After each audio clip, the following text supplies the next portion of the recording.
بسم الله الرحمن الرحيم. الرحمن علم القرآن خلق الإنسان علمه البيان. الشمس والقمر بحسبان والنجم والشجر يسجدان.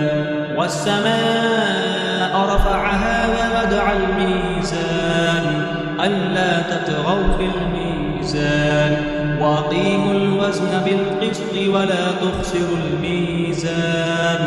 والأرض وزعها للأنام فيها فاكهة والنخل ذات الأكمام والحب ذو العصف والريحان.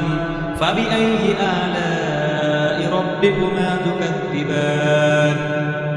خلق الإنسان من صلصال كالفخار وخلق الجان من مارج من نار.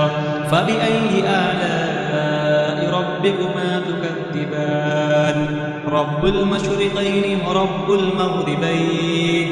فبأي آلاء ربكما تكذبان؟ مرج البحرين يلتقيان بينهما برزخ لا يبغيان. فبأي آلاء ربكما تكذبان؟ يخرج منهما اللؤلؤ والمرجان. فبأي آلاء ربكما تكذبان؟ وله الجوار المنشآت في البحر كالأعلام. فبأي آلاء ربكما تكذبان؟ كل من عليها فان ويبقى وجه ربك ذو الجلال والإكرام. فبأي آلاء ربكما تكذبان؟ يسأله ما في السماوات والأرض كل يوم هو في شأن. فبأي آلاء ربكما تكذبان؟ سنفرغ لكم أيها الثقلان. فبأي آلاء ربكما تكذبان؟ يا معشر الجن والإنس إن استطعتم أن تنفذوا من أقطار السماوات والأرض فانفذوا لا تنفذون إلا بسلطان. فبأي آلاء ربكما تكذبان؟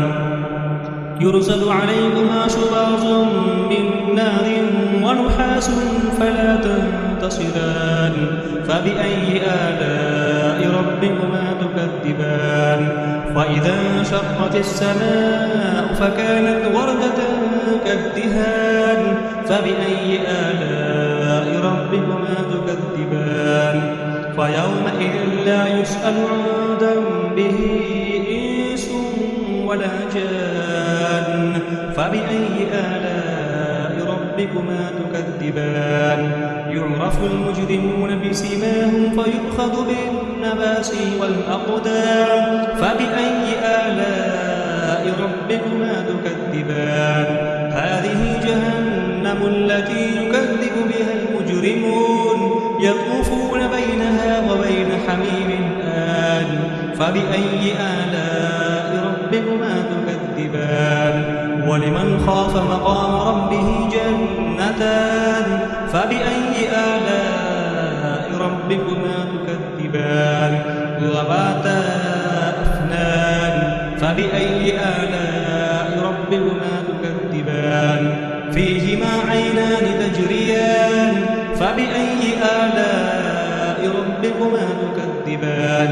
فيهما من كل فاكهة زوجان.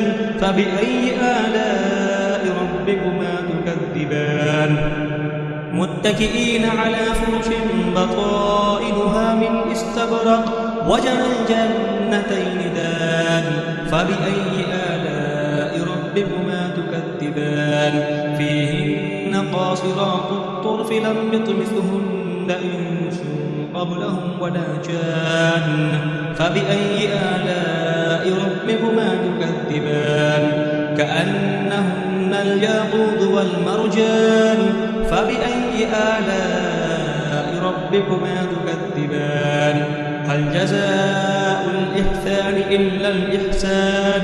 فبأي آلاء ربكما تكذبان ومن دونهما جنتان فبأي آلاء ربكما تكذبان مدهامتان فبأي آلاء ربكما تكذبان فيهما عينان نضاختان فبأي آلاء ربكما تكذبان فيهما فاكهة ونخل ورمان فبأي آلاء ربكما تكذبان فيهن خيرات حسان فبأي آلاء ربكما تكذبان حور مقصورات في الخيام فبأي آلاء ربكما تكذبان لم يطمثهن إنس قبلهم ولا جان فبأي آلاء ربكما تكذبان متكئين على رفرف خضر وعبقري حسان فبأي آلاء ربكما تكذبان تبارك اسم ربك ذي الجلال والإكرام